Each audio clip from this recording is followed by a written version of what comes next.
आप सभी को मेरा प्रणाम। आज हम कुंडलिनी ध्यान के बारे में प्रयोगात्मक ध्यान करेंगे। सबसे पहले सुखासन में अपने कमर गर्दन सीधा करके बैठना चाहिए। आँखों को बंद करके हाथों की उंगलियों से ज्ञान मुद्रा में रखकर दीर्घ श्वास प्रवास करना चाहिए। तत्पश्चात अपना मन हमारे शब्द के साथ जोड़ना चाहिए।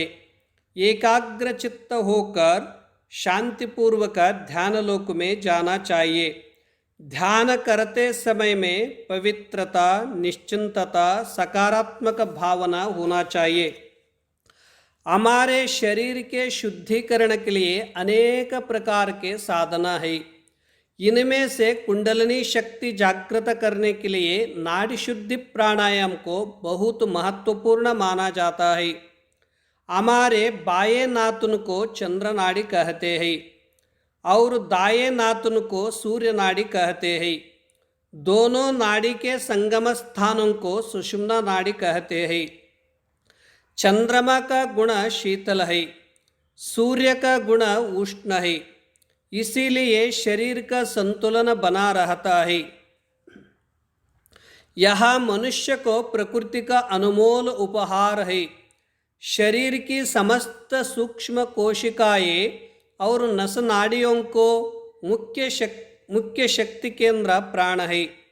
प्राण शक्ति और वायु शक्ति एक दूसरे के पूरक है।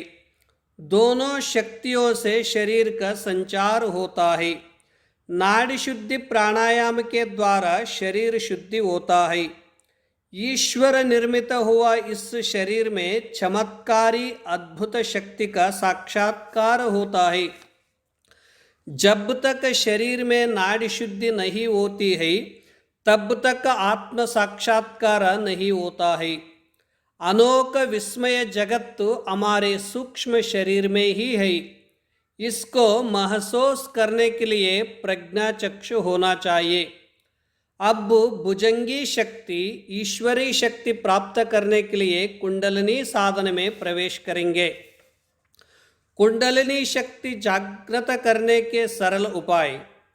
हमारा शरीर शक्तियों को केंद्र है। इसमें असंख्य नाड़ी है।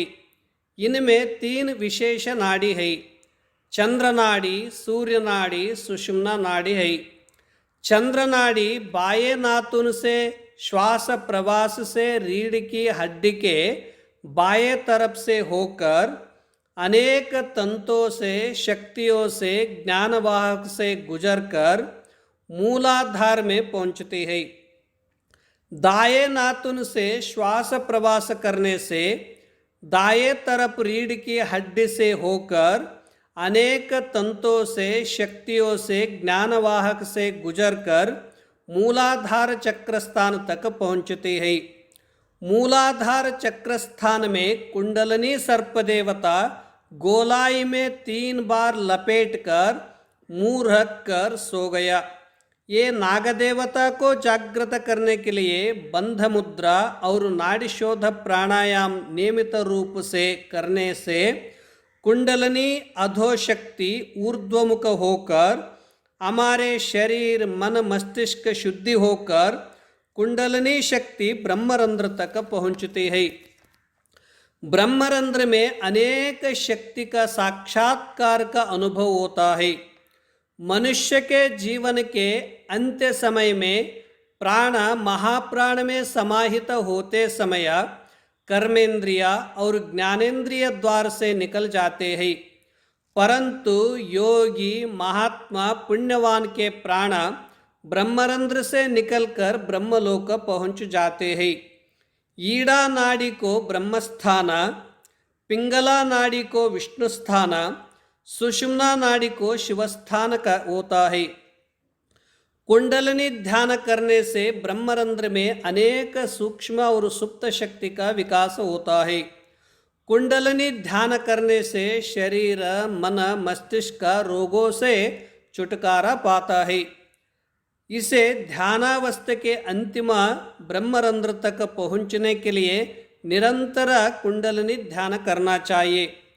कुंडलिनी ध्यान आध्यात्मिक साधन में बहुत महत्वपूर्ण साधना है। इस ध्यान का लाभ उठाइए। आज का कुंडलिनी ध्यान संपन्न हुआ है।